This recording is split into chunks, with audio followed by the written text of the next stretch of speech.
Saudara, polisi tetapkan sejumlah aktivis menjadi tersangka penghasutan di aksi unjuk rasa beberapa waktu lalu. Polisi bilang penghasutan untuk melakukan aksi anarkistis dilakukan lewat akun media sosial.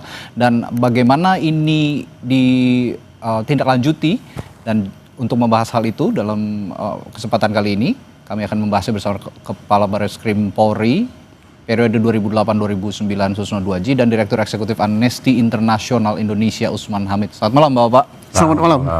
Saya ke Pak Susno dulu. Saya mau tanya Pak Susno, pertama-tama soal prosedur dulu deh ya. Prosedur yang dilakukan oleh polisi untuk menangkap Del Pedro Marhain, Direktur Lokataru.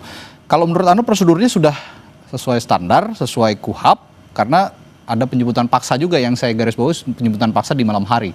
Gimana Pak Susno? Oke, karena ini mengarahnya ke pidana ya, Undang-Undang ITE dan Undang-Undang KUHP, yaitu penghasutan. Jadi tunduk pada hukum acara kita. Hukum acara kita, kalau dia tidak tertangkap tangan, harus diawali dari penyelidikan. Nah, setelah terkumpul minimal 2 alat bukti, baru dijadikan tersangka. Nah, tersangka terserah mau ditangkap, apa dipanggil, apa diapakan, sesuai dengan ancaman hukuman daripada pidana itu. Tapi kalau tidak tertangkap tangan, langsung to the point ditangkap, ini kan sudah ada contohnya. Siapa namanya yang kemarin kasus Vina Cirebon itu? Kan langsung tidak boleh. Dan aturan SOP, yaitu prosedur Kapolri pun tidak boleh. Jadi harus penyelidikan dulu. Nah, karena bukan tertangkap tangan. Nah, pengertian tertangkap tangan itu apa nggak perlu kita jelaskan di forum ini. Semua orang sudah tahu. Kalau bahasa kampung saya itu ketangkap basah. Nah, ketangkap basah itu artinya makcer sedang melakukan ditangkap. Itu bahasa rakyatnya. Nah, bahasa hukumnya ada definisinya aja. Kalau bukan tertangkap tangan, harus melewati aturan-aturan itu. Lah mungkin, wah ini sangat mendesak karena ini kondisinya terjadi kekisruhan. Tetap hukum tidak boleh diinjak. Artinya, ya kalau kita sudah menginjak hukum, menginjak aturan, itu bahaya. Dan saya khawatirnya institusi yang saya cintai nanti digugat pra peradilan, sudah bercapek-capek kerja siang malam, nanti di pra peradilan kalah.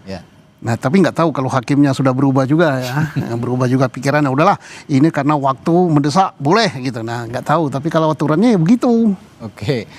Saya juga kalau gitu tanya juga ke Bung Usman. Bung Usman, saya yakin juga Anda sudah berkomunikasi dengan teman-teman di Lokataru dan sejumlah aktivis yang kemarin berunjuk rasa, terutama yang berkaitan dengan hak asasi manusia. Nah, ini kronologi penangkapannya yang Bung Usman ketahui dari komunikasi dengan teman-teman gimana? Ya, itu dimulai sekitar pukul 22.45. Jadi hampir jam 11 malam lah. Dan mereka kebetulan ada di Jalan Kunci di wilayah arah Pulau Gadung sana.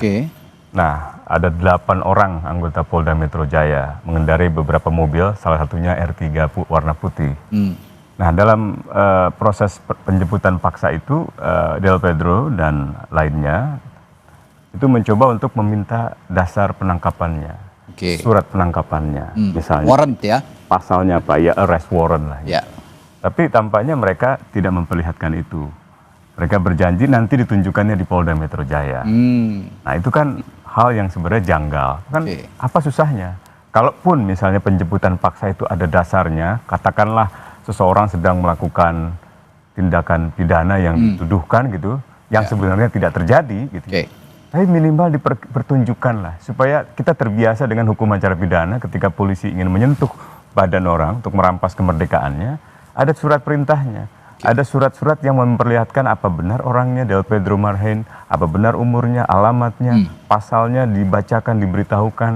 Lalu yang kedua, ketika mau dibawa, kan Del Pedro minta untuk ganti baju, begitu kan, di baju ke ruangannya, ke kamar kerjanya, diikuti oleh 3 anggota Polda dengan ujaran-ujaran yang menurut keterangan kronologi dianggap berintonasi intimidatif gitu. Nah, sampai akhirnya dibawa, itu pun tidak dipertunjukkan surat-suratnya gitu. Nah, sampai di Polda lah itu baru kemudian diperlihatkan. Jadi hal-hal yang sebenarnya sepele bisa dilakukan oleh polisi tapi justru tidak dilakukan. Nah, ini justru menciderai kinerja polisi sendiri di tengah protes masyarakat yang sangat meluas. Itu dia. Ya.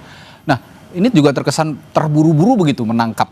Kalau kata Pak Susno tadi kan kalau berbeda ceritanya kalau sedang melakukan perbuatan pidana kan itu ditangkap. Situasi di luar juga lagi landai kan. Kenapa nggak panggilan 1, panggilan 2? Biasanya jemput paksa itu kalau sudah 2 kali dipanggil. Dan ingat, sebenarnya kalau Amnesty mencatat bersama koalisi itu ada 3.095 kasus penangkapan.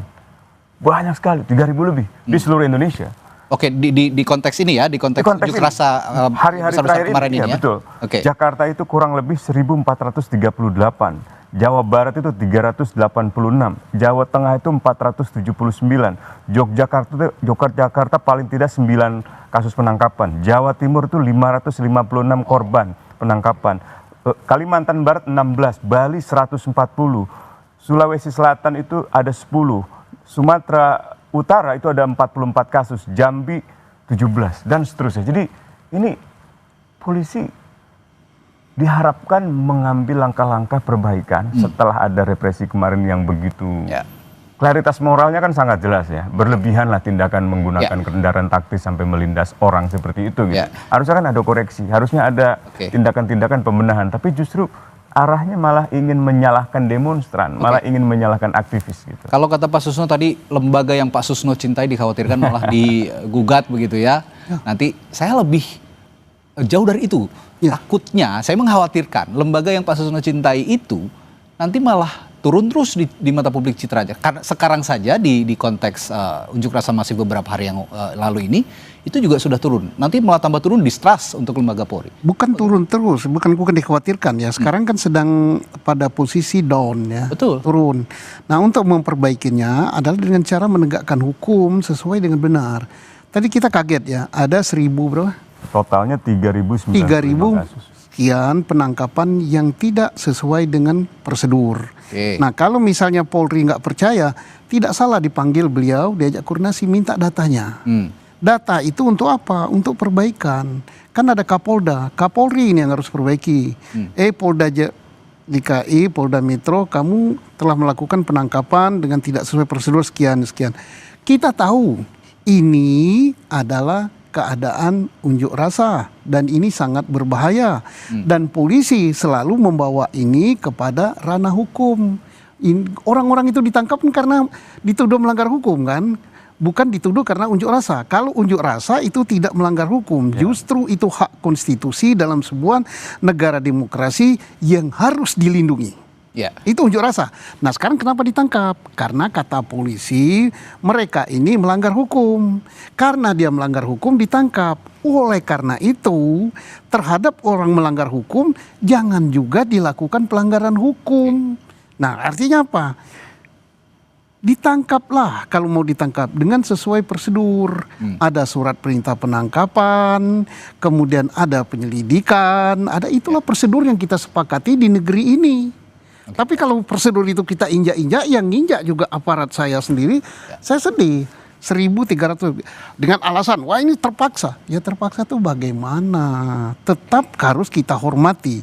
Karena di dalam hukum acara itu tidak dikatakan kalau dalam keadaan ada klausal misalnya mengatakan dalam keadaan terpaksa boleh dilanggar ini. Ya oke, kalau memang kita bersepakat untuk itu. Saya ingin masuk kepada konteks tuduhan atau tudingan yang dialamatkan kepada Del Pedro, Direktur Lokataru, soal penghasutan, Bung Usman. Penghasutan dan juga menyalahi Undang-Undang Perlindungan Anak karena menghasut banyak anak-anak untuk ikut serta dalam unjuk rasa. Bagaimana Anda melihat delik yang dialamatkan kepada Del Pedro ini oleh polisi? Saya akan tanyakan itu, tapi saya harus jeda dulu sejenak. Di Sapa Indonesia Malam kami akan membahasnya sesaat lagi.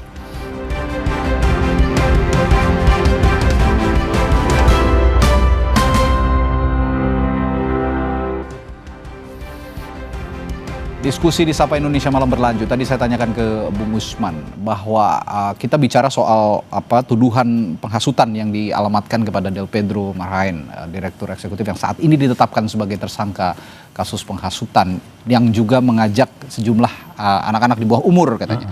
Sudah tepatkah itu dialamatkan kepada seorang Del Pedro? Ya salah. Ya pertama misalnya penghasutan untuk melakukan unjuk rasa. Bahkan terhadap anak itu dibolehkan.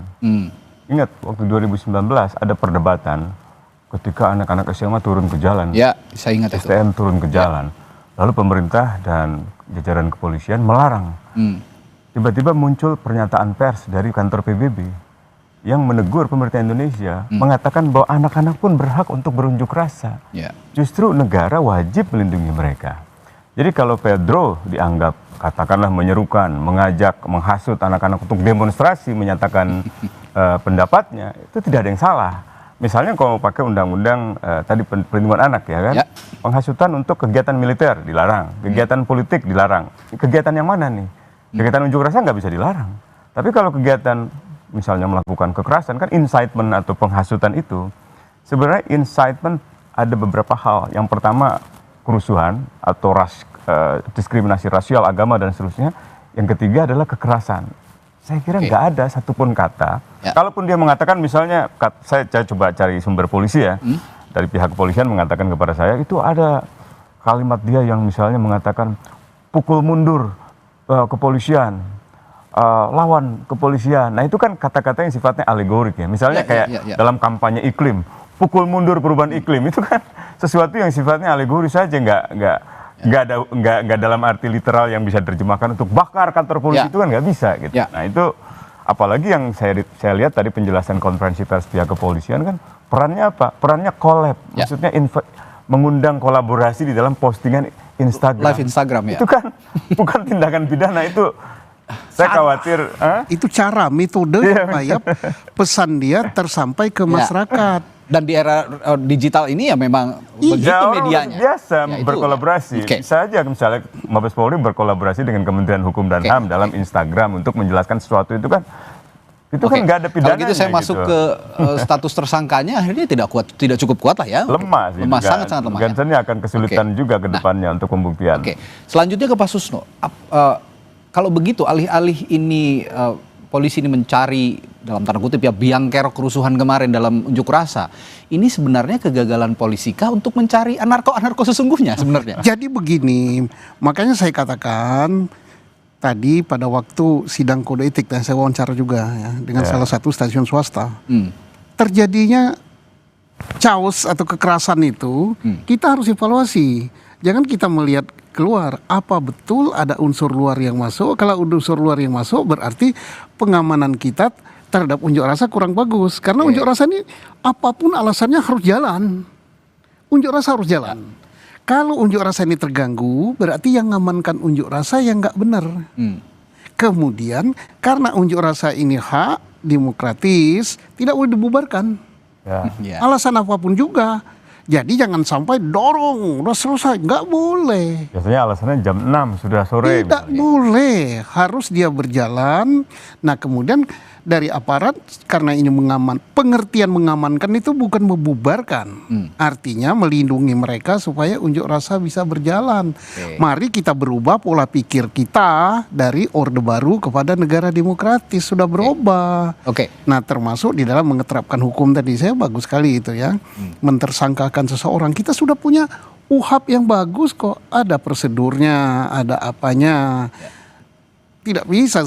Saya mau disclaimer dulu Pak Susno dan Bung Usman. Bukannya saya tidak mendukung langkah polisi untuk menindak orang-orang yang bertindak anarkistis. Tapi ya itu tadi, polisi harus bisa juga mengungkap siapa dalang sebenarnya begitu. Ini yang kita harus dorong. Anda setuju dengan itu? Ya harusnya. Kan harusnya kan yang diperlihatkan oleh pihak kepolisian misalnya ya, adalah orang-orang yang benar-benar menyulut kerusuhan, membakar fasilitas umum misalnya, atau karena membakar kantor polisi.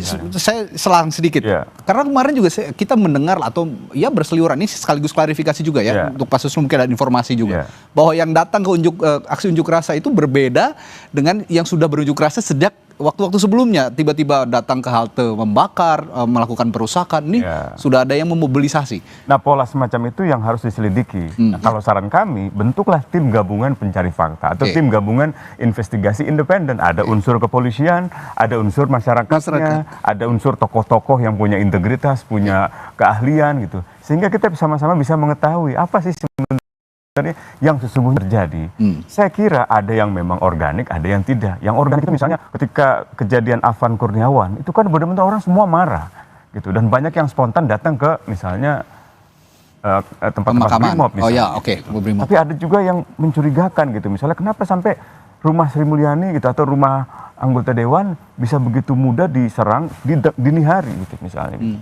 Nah itu juga perlu kita ketahui dengan satu hasil pencarian fakta. Dan uniknya tidak ada penjagaan sama sekali. Nah misalnya itu. Tidak ada pengamanan sama sekali dari perlu ditanya pihak keamanan. security-nya, petugas satpam klasternya. Kenapa? Ada apa? Apakah ada tanda-tanda yang membuat dia takut dan seterusnya gitu? Apakah yang membuat dia takut kerumunan saja? Atau misalnya tidak ada katakanlah ada oknum gitu kan beberapa hari saat itu ada peredaran di media sosial informasi kepolisian Brimob menangkap tentara misalnya gitu. Ada Intel Bais misalnya ketangkap dengan kartu tanda anggotanya. Lalu besoknya dibantah gitu kan. Ini kan memperlihatkan ada masalah yang tidak beres nih. Dan mungkin kalau pihak kepolisian yang menangkap pasti tentara mendesak agar dibebaskan.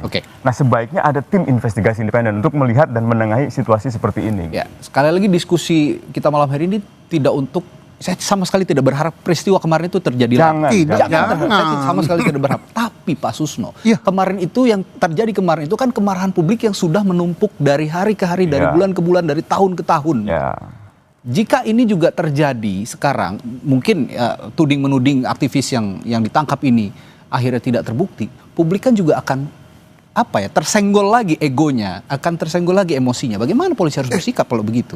Ini sudah bukan lagi polisi yang harus bersikap, tapi negara ini. Presiden negeri ini yang harus bersikap, pemerintah negeri ini. Nah, untuk polisi adalah tentunya perbaikan ya. Perbaikan, jangan sampai melakukan penangkapan dengan melanggar hukum, nanti numpuk lagi kesalahan. Apa yang terjadi selama ini koreksi. Untuk DPR juga gitu. DPR koreksi juga. Mengapa sampai begitu? Karena DPR seolah-olah tidak memfasilitasi rakyat. Nah sekarang siapa yang dipercaya oleh rakyat itu? Satu, meledak dengan unjuk rasa. Dua, dengan koalisi masyarakat sipil. Bayangkan kalau kita nggak punya koalisi masyarakat sipil, DPR kita siapa? Ini analogi yang menarik. Aktivis itu kan bersuara mewakili publik, karena DPR-nya tidak bisa mewakili publik. Bagaimana tidak kalau ada posisi? Nah itu sekarang ya DPR tidak bisa mewakili publik, aktivisnya yang mewakili publik malah dituding yang lain-lain. Iya, dituding makar, nah, itu dituding teroris, gimana mendudukkan permasalahan ini? Anarkis gitu. Ini juga harus ada perlibatan DPR sebenarnya karena sebagai representasi publik yang saya dengar DPR lagi mencoba untuk bertemu gitu ya. Ya. Kita lihat aja nanti apakah memang sungguh-sungguh ada rencana untuk mempertemukan mereka dengan para kelompok-kelompok memprotes ini. Dan yang terpenting sebenarnya akar masalahnya itu diselesaikan. Akar dari gejolak sosial ini apa sih? Kebijakan pajak, ketidakadilan gitu, ketidakadilan sosial gitu di bidang lingkungan, di bidang sosial, pekerjaan, PHK, sampai ke soal yang terakhir tunjangan anggota dewan yang saya kira berlebihan lah gitu. Kita kembali ke topik kita malam hari ini bahwa polisi yang menuding aktivis yang menghasut unjuk rasa ditangkap. Kalau begitu Pak Susno tadi bukan hanya polisi tapi negara yang harus bersikap. Nah, negara bagaimana harusnya menyikapi tudingan yang dialamatkan kepada Del Pedro ini? Nah, negara harus menyikapi ya tudingan seperti kepada Del Pedro ya. Dia adalah tokoh dari koalisi masyarakat sipil yang harus dilindungi. Jangan dengan misalnya, wah ini dia menghasut. Pembuktian menghasut itu tidak gampang. Artinya tidak gampang apa? Apakah betul karena dia bermain di media sosial menimbulkan kejadian ini? Bukankah kejadian ini akibat sesuatu yang menumpuk baik dalam tadi yang dikatakan Pak Usman penegakan hukum, ketidakadilan, masalah ekonomi, masalah pajak itu udah numpuk. Bukan dia kecuali ya kalau di dalam ajakannya atau di dalam percakapannya, di dalam chatnya menulis mari kita bakar, mari kita rampok, mari kita ini, itu yes. Tetapi kalau mengajak orang unjuk rasa tidak salah, dan itu diperbolehkan. Mengapa diperbolehkan? Karena unjuk rasa itu menyatakan pendapat yang dilindungi oleh konstitusi. Kalau gitu terakhir saya ke Bung Usman, dalam konteks penangkapan Del Pedro ini, kalau tadi saya paham polisi adalah penegak hukum yang punya wewenang untuk menyelesaikan masalah-masalah seperti ini. Tapi apakah jika polisi ini sekarang masih banyak diragukan oleh publik, negara harus intervensi pemerintah? Ya sebenarnya masalah di negara nih. Jadi sumber masalahnya ada di negara yang mengeluarkan kebijakan-kebijakan yang tidak adil. Makanya para netizen, bahkan para aktivis mengatakan ketika negara presiden mengatakan janganlah rusak fasilitas umum, DPR juga begitu. Kata mereka yang sudah merusak fasilitas umum terlebih dahulu adalah pemerintah negara. Merusak hutan. Tambang, merusak tambang dan seterusnya gitu. Itu magari laut. Mereka itu cerdas semua gitu. Nah, saya berharap, saya meminta agar pemerintah dan DPR merubahlah seluruh kebijakan itu supaya polisi tidak jadi korban yang berhadapan dengan masyarakat. Masyarakat jadi korbannya. Yang tewas sudah 10 orang loh. 11 malah terakhir saya dengar itu. Ini harus diusut nih, 11 kematian ini gitu. Baik, di hari-hari ini sebenarnya kami Kompas TV sangat ingin menghadirkan perwakilan juga dari pemerintah untuk berdiskusi seperti ini. Dan DPR juga Polri. Tapi mohon maaf hingga detik ini kami belum banyak mendapatkan respon-respon untuk berdiskusi seperti ini dengan pemerintah, DPR maupun juga ya kalau DPR adalah 1-2 begitu ya, tapi spesifik lagi dari pemerintah dan Polri belum ada yang berkesempatan bisa bergabung berdiskusi kali ini. Tapi ya apapun hasil diskusi kita hari ini akan menjadi bahan masukan yang begitu baik gitu ya untuk institusi Polri, institusi yang sangat dicintai oleh Pak Setio tadi. Aku bisa begini karena Polri loh. Iya. Dan juga untuk perbaikan bangsa ke depan. Terima kasih Bung Usman, Pak Susno telah hadir di studio untuk berbincang kali ini di Sapa Indonesia Malam. Kita jumpa lain waktu. Sehat selalu Pak. Amin.